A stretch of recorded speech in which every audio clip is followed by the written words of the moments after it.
Hi guys, it's Ellie from Books and Books and Stuff. I hope you're all well. I'm here to talk to you about the 2016 reading challenge that was posted somewhere. I don't know where it was, but I got it off the internet.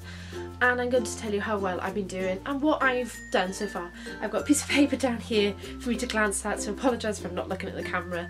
And I have books here of what I've read so far. So let's start with what books I have read so far for the 2016 reading challenge.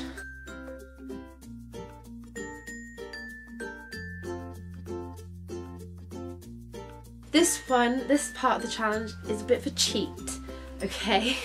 My friend laughed at me at this. This is a book set in your home state. I've chosen Me Before You by Jojo Moyes. If you've seen the film, it was filmed in Pembroke, which is half an hour, well not even half an hour away from where I live. And the majority of it was filmed in Pembrokeshire, which was pretty cool. I didn't get to go see it, any of the filming, which starred Emilia Clarke and Sam Claflin, because I was busy working. And because of that, when this film was released, I decided I've got to read the book, and I did. I'm glad I did, and I absolutely fell in love with it. I love this book. So the cheat is that it was filmed in Pembroke Castle. If you ever get to come down to Pembrokeshire, please visit it. It is the most beautiful castle. Henry VII was born there. Bit of a fact for you guys. It also mentions Tenby, which is in Pembrokeshire. I know we don't have states in Britain, we have counties. So my home county, Pembrokeshire, I've chosen Me Before You by Jojo Moyes. The next book is a book set in Europe, which is one that I've read for my Rory Gilmore reading challenge, and that is Atonement, and it's a book set in Europe. For my next one, a book that's becoming a movie this year in 2016, and that was Pride and Prejudice and Zombies. I liked the book, I liked the film, but I didn't like how the film was different from the book. To be fair, the book just follows Jane Austen's Pride and Prejudice with a bit of zombies thrown in. But the film changed it up quite a lot. It was nice, but it would be nice to have seen it filmed as Pride and Prejudice and Zombies. Again, I'm kind of cheating on some of these because a lot of my family don't really read. My brother does, but he reads a lot of YA books, and I do as well, but not as many as he does.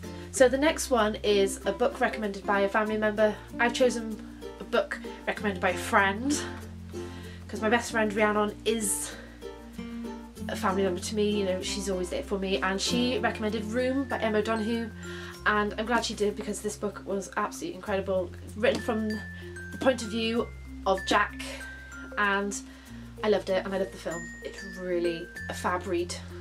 I recommend this one to everybody. To everybody, not anyone, everybody. Oh shoot, graphic novel. Next one is a graphic novel. I don't really read graphic novels, but I decided to buy one, and that was a Once Upon a Time graphic novel. I just wanted to read the background of Jefferson, who is one of my favourite characters in the show. The next one was a dystopian novel. I don't actually have a copy of it because it's not mine, it's my brother's, and it's The Fifth Wave. I really enjoyed this book. It really gripped me, and I really liked reading it. I think I read it in like a week, but it took me a little while to get into it, but it was a really good book, and I haven't seen the movie. I'd love to, but I don't really have time sometimes. So that was my a dystopian novel. I'm not a fan of poetry, but I decided when I went and bought a book of poetry, I thought, I'll go local, slightly local. I'm from Wales, if you can't tell from my accent. Some people can, some people can't. I don't really have a strong Welsh accent. But I chose Carved from Coal, which is a Welsh poetry book, not written in Welsh, but it's set in Wales, about a family whose life revolved around coal mining, which was big in Wales. First book you see in a bookstore is The Red Queen. Loved it, I really do. I'm currently reading the sequel, which I'm struggling with, but both of them are pretty good. I can't wait for the third book to come out. The last book that I have read on this reading challenge is a book guaranteed to bring you joy. Ta-da! Pride and Prejudice. Not surprised at all. This is a book that always brings me joy because at the end everyone has a happy ending. Okay, right, so far those are the books I've read so far. Not many, but I'm going to try and pick up during the summer when I have a bit of more reading time. I won't have a lot, but I'll have a little reading time. I've got a list of what books I will be reading for this reading challenge. A YA bestseller, I've chosen Eleanor and Park. A book that you haven't read since high school. I didn't go to high school really, it's called a secondary school where I'm from. I twisted it a bit. Lord of the Flies, which is part of my Rory Gilmore reading challenge as well. A book that's under 500 pages, I've chosen The Bell Jar, again, part of my Rory Gilmore reading challenge. A self-improvement book, I have chosen All I Know Now by Carrie Hope Fletcher. A book written by a celebrity, On the Other Side by Carrie Hope Fletcher. A book that's at least 100 years older than you, I have chosen Macbeth by William Shakespeare. Sorry about the rattling. A science fiction novel, Lost World by Michael Crichton, which, I hope I've said that right.